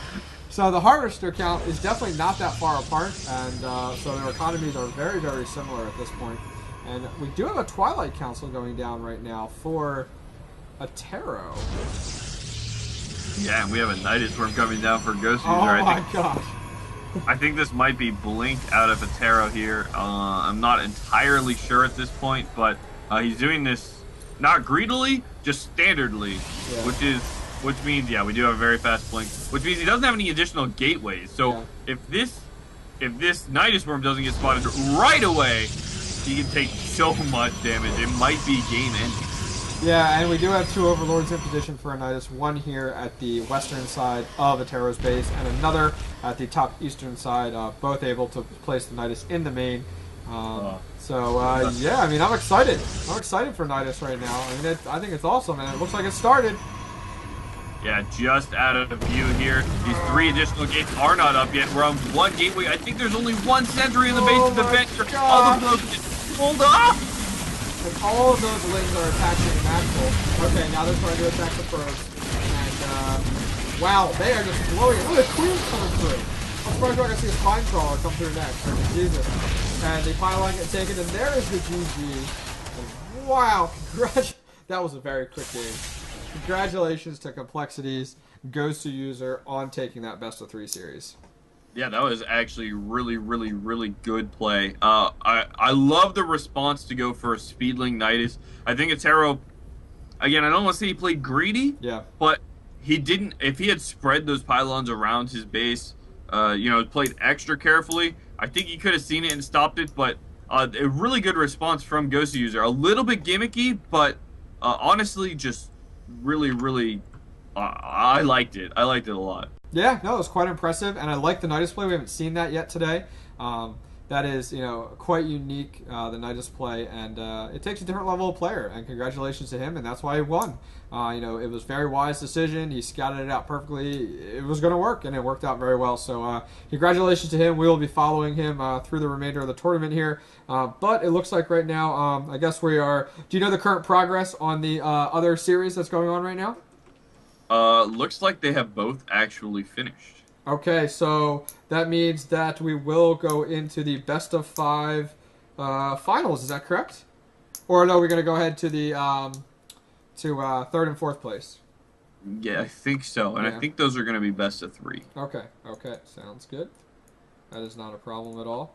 And what we'll do, folks, is we are going to have a break before we go into the grand finals. So we'll have a short little break there before we do that. But right now, we'll just kind of wait for this game to get put together, and we'll go from there. So we'll wait for our administrators to get that going. And in the meantime here, once again, if you guys are just joining us, checking out the stream, this is the Strategist Open. My name is OctanePro, and joining me is my co-host, Buddha. We've pretty much put together this tournament to help kickstart a show that is going to be coming to this channel, AmoveTV, in the next few weeks. July 1st at 10 p.m. is actually episode 1. But if you want to check out, it's a quick 2-minute little pilot of what the Strategist is. Go to youtube.com/thestrategistTV, and you can view episode 0 right there. Check it out, watch it, and any feedback you guys have or anything like that. It doesn't go directly into any builds, but what it does do is tell you guys a little bit about the show, what to expect, so definitely check that out. And while you're getting that set up, Buddha, why don't we go ahead and roll the intro video for that? Does that sound good? Sounds like a good idea. All right, bear with me just one sec here, guys.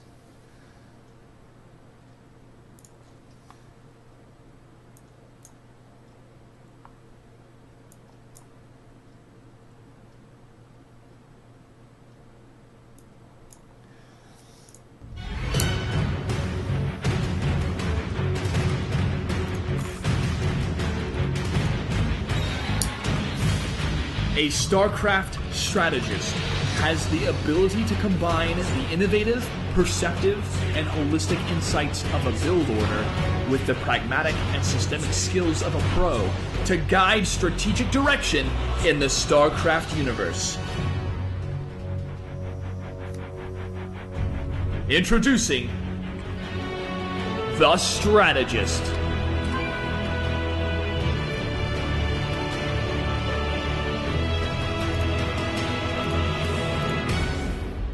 Alrighty, so hopefully you guys enjoyed that there. That was our intro video for the Strategist here. Special thanks to Cameron Dunbar, who is the director of Omni Independent Films. He created that for us. And also special thanks to MLG Clutch. We do appreciate his contributions there and appreciate everything he did there. So, waiting for an invite here. Buddha, do I need to join on you? Yes, no. That was a little bit of miscommunication. It looks like we had 2 games set up, so we were going to hop in back to yours, actually. Oh, I'm not in a game right now. I know. So once you get that going, that's no problem. That sounds well, that's good. awkward. That's Everyone just awkward. left every lobby. That's right. That's right. Once again, folks, prize pool for this event. Definitely check it out. It's really, really cool. Contributed all by the sponsors, completely backed by our sponsors. $150 for first place, $75 for second place, and then $25 for third place. Once again, thank you to all of our sponsors, as you guys can see up on the screen right now. Without them, we wouldn't be able to put this on, and it wouldn't be completely free. So this is for third place. Am I correct? This is for third place. That's correct. And it's going to be a best of 3. Okay. And we're going to start on Daybreak, which is actually going to be the grand finals starting map. Excellent, excellent. That will be really, really cool to get into that. And once again, third place, guys, is for $25. It's better than nothing, right? I mean, a few hours of playing StarCraft, the game you love, didn't have to put any money in. It's great. It's like walking into poker to play poker and not have to do a buy-in. Everyone's sitting here playing StarCraft anyways, right? Exactly. You're probably playing StarCraft with like the stream off to the side, so that works out really, really well. And once our players are ready, we will get started. Once again, thank you to the administrators that are volunteering their time to help us out and get these things organized. We do the best we can, but they're doing an excellent job helping the tournament move along. Some of their biggest contributions that you guys are seeing right now is help with Zeke.com, help in the chat channel, help setting up the matches between games so that there isn't a huge delay and we're not sitting here trying to do it. So they're doing a ton of work. We do appreciate it. We couldn't do it by ourselves. This is a grassroots tournament. You know, we don't have a production team. It's literally myself and my co-host Buddha bringing everything to you guys. Once again, I want to give a special shout out to Garrett. He's actually the host of Starcast. He put together all of the images that you do see for this tournament. So special thanks to him. He's a very talented graphic designer. And let me actually, while we're waiting here, I'm going to get his email. If you guys need any work completed, please make sure that you do email him. And he can really help you guys out. He does a lot of side work to help for his financial needs. So his is Garrett Illustration at gmail.com. So Garrett Illustration at gmail.com, and special thanks to him and everything he has done for the Strategist. Alrighty, jumping into game number 1 of a best of 3 for 3rd place. We have in the upper right-hand corner the red Protoss player, Senin, or is it Senin? I'm not sure what team. Senin. I don't know. That was yes. Probably the worst interpretation I've had all day, and that's saying a lot after screwing up Gosu user. That's okay. That's okay. And in the bottom left-hand corner, we do have our blue Protoss player that we did follow last match, Attero. Yes, and we're going to have a PvP here on Daybreak, and we've been seeing a lot of new development in PvP recently. Kind of starting with Pro League a little bit, actually, where, people weren't playing all that exceptionally well, but we've been seeing weird things like DT rushes that, aren't even DT rushes. They know their opponent has a robo, and they just, make an Archon outside their base to break force fields and, walk up their ramp. We've been seeing, both players go Stargates in some games. It's been a really, really, really weird, month or two for PvP recently. So I'm really interested to see what both these players are going to bring to the table, as we do have Irosinin going for a 12-gate as opposed to Atero's 14-gate. Yes. And something actually to point out, which I've actually been really impressed with our players, is that this is a live event, and we do have some delay features in effect to help out with any type of stream sniping or problems. But we have not seen any of that with any of the games, at least, that we've casted at all. And it's been really impressive because we do the best we can with a live event.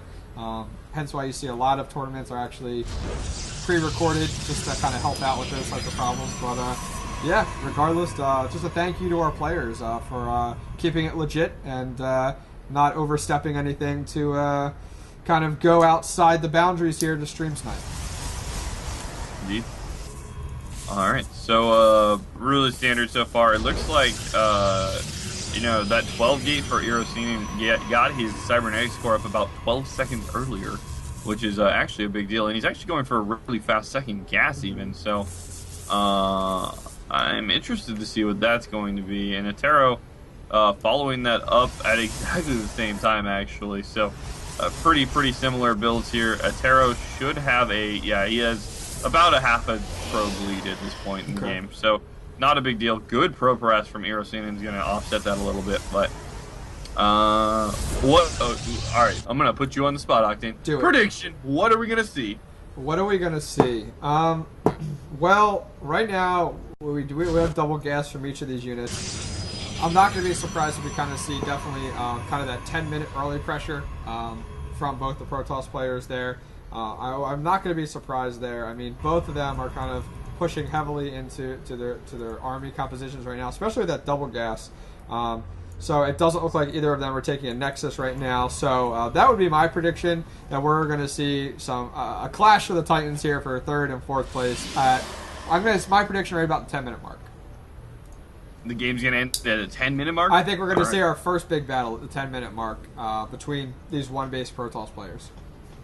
All right, we'll see how close you are to that mark, Octane. All right, we'll see. We'll see. We'll see.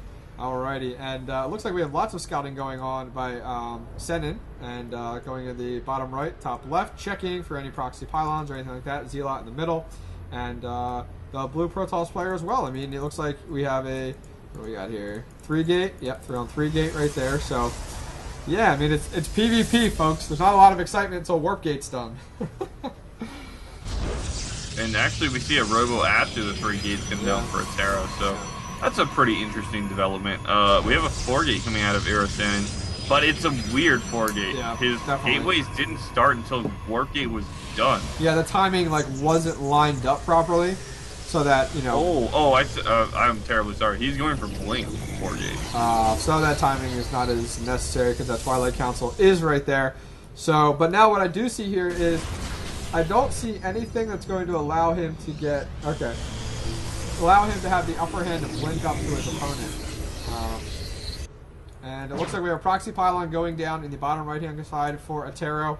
And pretty much, I mean, I said the 10-minute mark, right? 10 minutes? All right. We'll see how this progresses here. All right. Well, Attero actually got a pylon down at the bottom, 3rd-ish location of Aerosenin. Yep. And a pylon is going down for Aerosenin at Attero's 3rd. So basically mirrors on both sides so far. And Twilight Council being added for Attero here. He's going Immortal. Interesting. Okay, just an Immortal Gateway composition, and it maybe will add Blink. He's got a lot of stalkers. Yeah. Yeah. And looks like for Aerosenin, his army is regrouping together pretty much at the upper left-hand corner, right about the 10 o'clock position on the map. And that Blink, it has finished. Now, look, Blink is being researched as well for Attero just a little bit later. And so we'll see how that's going to work right now with the 1 sentry out and Immortal. And, oh, it's the 8-minute mark. But no engagement yet. A great fortune going down for Attero there. We'll see how this develops. We'll see how it develops. Yeah. Well, it's a good job by Attero keeping that force at bay, not even letting the Zealot up. A lot of times when you're playing Zerg, you want to let that couple of roaches up to cut him off. But great job. Oh no, he let them up the ramp, and now he can just blink forwards, but instead blinks backwards. Yeah. Probably a good decision without Immortal there, actually. Yeah, if you notice right now, Aerosenin is now responding with this with a Stargate. Stargate's currently getting built, about 50% completed. But but he actually warped in a lot of Zealots. Wow, I didn't even see that. Attero's got Zealots right now going to town in Aerosenin's base and doing a great job delaying his economy. And very nice probe movement here by Aerosenin. And it's caused now the entire army of Aerosenin to be brought back to help out with that. Wow. Yeah, so looks like we have 7 harvesters killed for Attero, which brings the count to 27-20. And Aerosenin is like, well, I don't need no stinking probe. And he's just going to move out here. And he's in a rough patch here, man. He has to kill Attero with his army. Yep, that is correct here. I mean, Attero's moved across the map, picked up the proxy pylons. So, I don't know, Attero's looking pretty good right now. That one Immortal definitely being very powerful, and that Sentry coming into play exactly when necessary. We do have an Overseer right now over top of Aerosenin's unit, so he does see what he's going against. And he's got the Warp-ins coming in, the pressure coming in, and yeah. A little over 10 minutes, but this might be our push that I was discussing. Dedicated to the end.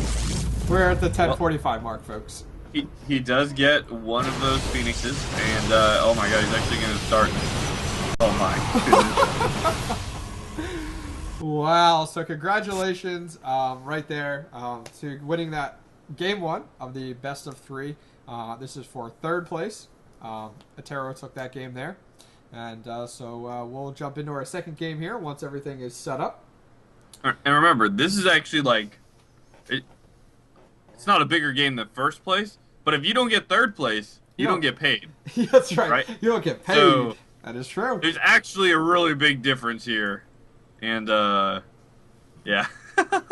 Yeah, no, I mean, I completely understand there. I mean, even though it's $25, it's better than nothing. So, you know, Oh, for sure. It'll be really cool to see third place getting occupied by one of these Protoss players. We will be jumping into Game 2 here in just a few minutes, just kind of getting a few things taken care of and invites kind of been put into place. If you're just joining us, this tournament started out at 128 people. And actually, I've been watching it this week, and it's slowly been filling up. And then, like, yesterday, I got on, and I was like, huh. Only like 90-some people, and then I look on today, and it's like 140-something, and I'm like, wow, like everybody, you know. So I was really happy to see that it filled up so quickly, and that a lot of teams got in on it. Team complexity making a huge representation for the tournament today. FXO was in there as well, and what other teams were there? There was a member from Team Light, I think I saw in there, a few other players. So it's really cool to see a lot of the pro players making the effort there. So. Yeah. Once again, the map pool for today's tournament, MLG Daybreak, GSL Metropolis, MLG Antiga Shipyard, Cloud Kingdom, Shakuras Plateau, and Tal'darim Altar. So, looks like we are going to be jumping into Cloud Kingdom here at the current moment with a PvP here for 3rd and 4th place. Yeah, in just a sec, of course. Hey guys, make sure that you check out our new show, The Strategist. I know we've been harping on this over and over again, but it is going to be on this station, actually, or network, or Twitch TV channel, I suppose. And there will be a number of other shows on here, too, of course. If you guys don't know about the Starcast or This Week in Blizz, they are podcasts for gaming. They're for, well, Blizzard games, and the other one's for Starcraft. And they're fantastic community podcasts, so please check them out and press the follow button on this channel, actually. Let you know every time we go live, and yeah, hopefully you guys are quite entertained. Yeah, and also just kind of give a shout out here, coming from AmoveTV, as I'm working with some other individuals with that. AmoveTV is looking to expand the shows it has now. Right now it's going to have 3 shows. This Week in Blizz, Starcast, and then The Strategist. If you know of any shows out there, or you host any shows out there that you've been going for a decent amount of time, your production level is rather good, and you have a nice audience, and you're looking to join AmoveTV, we're definitely looking for additional shows for that, like League of Legends or Dota. Or any other games out there. We're looking to grow the AmoveTV network, and we're looking to add shows to the AmoveTV arsenal. So if you are interested, make sure you read the info below on the stream. You can see exactly where it talks about joining AmoveTV. Send an email there, and we'll talk about it. Jumping into this game here, in the bottom left-hand corner, we do have Arrow Senin as the red Protoss player. And up the top right, we do have Attero spawning as the blue Protoss player. And I actually think Attero is teamless. He used to be on VT with Spades, Future. Okay. Think. I'm not even going to go out on a limb and name any more names. I'm just going to leave it at that, because those are the 2 I know for sure. Yeah, I definitely recognize his name. It's definitely a name that's thrown around in the StarCraft 2 community, definitely in the past at this point. So, yeah, hopefully best of luck to him with getting picked up on another team if he's currently without one. And if he's looking for one. Yes, that's true, if he's looking for one. I did see this week Nada actually retiring, so some players, you know, slowly on their way out, which is kind of interesting to know that StarCraft 2 has matured to that point where we're starting to see pro players start to retire. It kind of says a lot about the community and about the growth of the StarCraft 2 esports scene. Alrighty, well, it looks like we do have not necessarily a fast plan or anything like that coming down for Arrow Senin. He is getting his gateway and also his assimilator. And in the upper right-hand corner, pretty similar builds here. Both players pretty much mirroring each other at this point. And Buddha, what are your predictions in this game? Bro, I think we're going to see Blink Obs against 3-gate Robo, and I think Atero's going to go 3-gate Robo. All right? Okay. By the way, I just want to point out, Arrow Senin again did put his gateway down faster at 12 as opposed to 14. So, again, he might feel safer with this style, but again, taking that really fast second gas, 19 supply second gas for both players here, and this is It's kind of freaking me out, man. Attero is doing a great job harassing Ascendant's units. I've noticed that last game and this game. He sticks with his opponent's probes, you know, causing damage, causing it. All that does, that harassment is just cutting down on mining time. So, yeah, nice job on his part. Pretty much, Ascendant's getting the scout in the base right now, saying, oh, wow, he's doing the same thing I'm going right now. Like, nothing too different at this point here. And over the next few minutes, we'll kind of see how this progresses and see, you know, if Buddha is correct with his prediction of this game. Dude, I'm always right. I at least broke it down to timing. You're breaking I've seen this game in my dreams. In your dreams. All right, we'll keep that in mind. And a reminder, guys, this is for third and fourth place. No prize pool money will be contributed to fourth place, but third place will walk away with $25. What is that? What is that?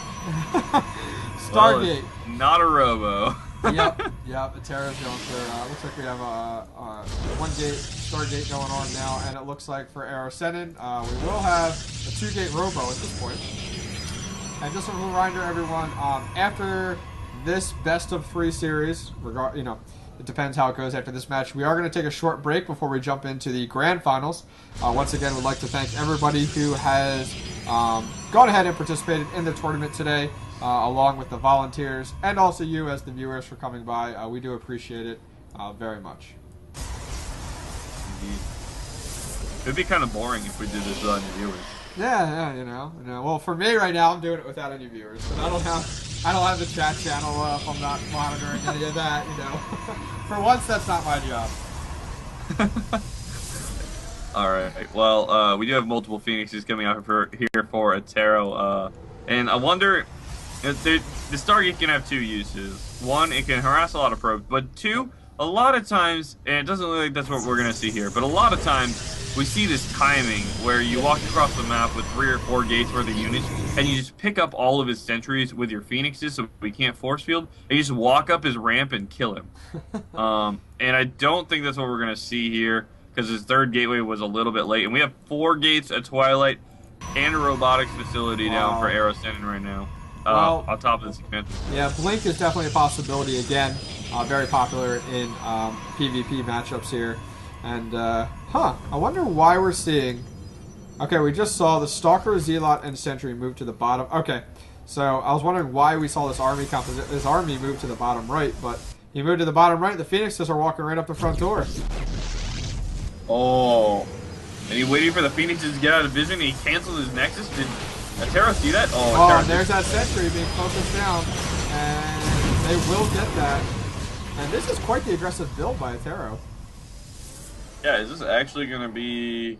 Quite powerful. I was kind of talking about? Yeah, definitely. I mean, he took out that sentry, now his army can walk up the ramp there. Now, granted, these warp gates are all finishing up, and Blink is started, so it's all going to come down to timing, and right now is the time for Attero to get in there, because if he delays it, and we get more units being able to get blinked in there, it's going to possibly cause some problems. Yeah, I'm just not sure he has enough at this point. I think, you know, he's thinking about attacking, but he's adding a robo back at home, so I think he wants to do...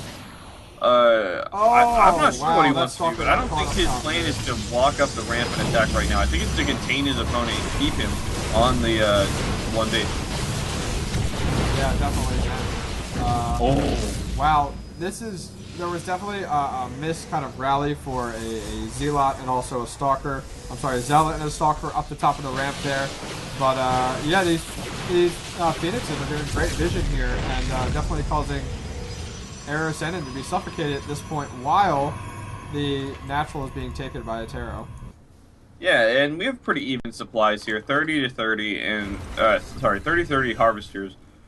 And I'm not sure Attero is 100% safe here, to be honest with you.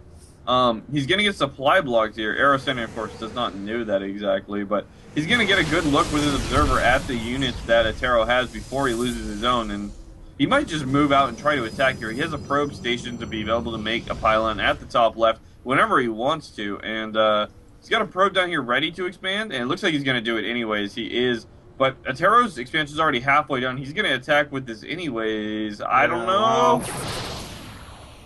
Wow. Yeah, how long is that sentry going to hold it out there? I mean, Ascendant has quite an army composition right now. Yeah, but Attero with that Immortal now Yeah. actually completely changes how this battle is going to go. Correct. So, And it looks like we're going to go in right now. all right. There's enough for a Guardian Shield here, and I don't Wow, think nice it's Phoenixes. Oh man. And yeah, there's that Guardian Shield. More workers available here. And those Phoenixes are definitely worth their weight in gold. But great Blink Micro, as you discussed there. And it looks like Attero will push this back. And thanks to that Immortal and the Phoenix play. It's really important to note, though, that Immortal was targeting Zealots the entire time. And he could have done so much more damage. I mean, it's literally a 2.5 increase in damage that Immortal puts out when it targets armored units. So I'm really surprised that didn't happen. But looks like it looks like Arrow Sennin's actually going to go DTs from here. Yeah, with that Dark he knows Shrine. he knows there's an Observer out. So yeah, I think it's going to be more of a Charge Lot Archon kind of composition, as opposed to the Blink Stalker composition he's going for right now. Yeah, I know In Control does a lot with, EG's In Control does a lot with getting to a point in this point in the game and then kind of getting DTs to kind of outposition his opponent's army in order to add pressure. So we'll have to see how he uses those DTs, you know, and how he's going to use them in his favor. Because adding them to his army is not exactly going to do the same thing as to, you know, finding out if it's out of position. And these Phoenixes are coming through. Pick off 1, pick off 2, 3. Harvesters, 4 Arrow Sennin. All Blink, and no damage basically being done to those Phoenixes. Something important to note also, though, is that Arrow Sennin actually only had 2 guys on one of his main gases, and by Attero doing that, yeah, he picked off some probes, but he actually reminded Arrow Sennin that he had to refill that gas. Yeah. So maybe a little bit not as beneficial as he might have wanted it to, but killing 3 probes, man, you can't argue with that. Yeah, no, I mean, it was definitely worth it there. And additional gateways getting worked in for Arrow Sennin at the natural. This is kind of what we were talking about before. Attero had that Nexus, you know, halfway done when Arrow Sennin started his, and now the supply count is 98 to 77, even though it was even before. So that economy is really kicking in, and I'm sure that's not all 100% just the economy difference of that second Nexus, but certainly it contributed a lot. Looks like 1 DT is being warped in here at the main, and is there an observer here for Attero? I do not see one available, but I do see one coming across the map right now. And the timing is a few seconds behind, which is going to be painful to watch. So that DT is going to get 1 kill, and that no. In Attero's main, there's 2 DTs. 1 in the main, 1 in the net. Wow, yes, I do see that as well. And kind of hard to respond here. What does Attero do? Does he retreat back? Does he push forward and try to end the game? He isn't doing work bits here, but there's... okay, Attero did just have an observer come in. So observer is there. Okay, we go with the push now. And this will pretty much be the game here. I mean, those DTs are so powerful. Yeah, they're putting out a lot of DPS into Attero's main still. Attero does clean up one of the DTs at home, but it looks like he's going to crush the front possibly. A lot of those Immortals so left in his arm. Those 4 Immortals doing so well. I mean, that's all that's keeping Attero in this game right now. Still, there's a DT that's going to almost close to taking on Attero's main, and Attero's going to go ahead and regroup, and he pretty much doesn't have an economy right now, so wow, that's just... This could go either way. We went from 1 probe killed to 24. Yeah. Oh, there's more DTs, but there's the observer still available, but those DTs are one-shotted. Yeah, they're not doing very well against those Immortals, however, and it looks like Arrow Sennin is going to get pushed back again. Yeah. I think Attero can take the game right here. I don't know if he needs to push now, because the longer he waits, his economy is definitely farther behind than Arrow Sennin. So Arrow Sennin is going to be able to reinforce much better. So if he has a window of opportunity, he needs to take it. Because if this push fails and Arrow Sennin counters, he's in trouble. Yeah, it looks like he's pulling the probes now. Attero really needs to focus on those Immortals. He's actually targeting probes with the Immortals right now. I'm not sure. Oh my god. Oh. And, humanity! I know. It looks like Attero is going to be taken out here. And which is a shame if he really had that in the bag. But what is the pro count at now? Now it's 31-23 in Attero's favor. Wow. So 5-27 probes killed in this game. Yeah, so And I wonder if we're going to see looks like Aerosentin is making a beeline right for his opponent's base. Yeah, both players struggling to stay afloat here. Unit composition right now is 6 Zealots, 1 DT, 1 Archon, and 4 Stalkers for Aerosentin versus just 6 Zealots and 3 Stalkers for Attero. I don't know if Attero can hold here. Yeah, I don't think he can either. I mean, his economy is in ruins. He doesn't have any warp-ins right now.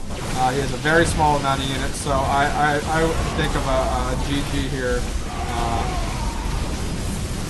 Oh, but he's getting another warp-in! Wow. Oh, wow. Man. Hey! Oh my gosh, now it's a recounter. Back and forth, back and forth. This game is ridiculous. 33-33 Harvesters right now. Aerosentin is warping in more DTs, and I like the Archons, but... Yeah. I like the Archons, but not the DTs. And it looks like our supply count is quite different, 69-43, and Attero is regrouping. And, does take out that Archon, and oh my goodness. And he has Warp-In still available at the bottom right-hand corner at that third proxy pylon. He's able to walk up this ramp and just take this game right now, if he so chooses. Yeah, and you know, this game was so close for so long. He could have gone either way, but it looks like Attero is going to take third place and win the $25 third place prize here. Yeah. As the supply now shows 75-40. 38, and there is the GG. So congratulations to Attero. First prize pool awarded to our first player here. Third place to Attero, $25. So very nice job on his part. If one of our administrators could get his PayPal information and get that over to me at the end of the tournament, we will make sure that Attero is paid in full via PayPal. Fantastic play out of him. Yes, exactly. We're going to go ahead and roll the Strategist show his intro video, and then we're going to go into a short break before the grand finals. Is that what I'm understanding now, Buddha? Yeah, I think so. Okay, well, let's go ahead and play that. 1 second here. Trying to do everything at once. It's always fun.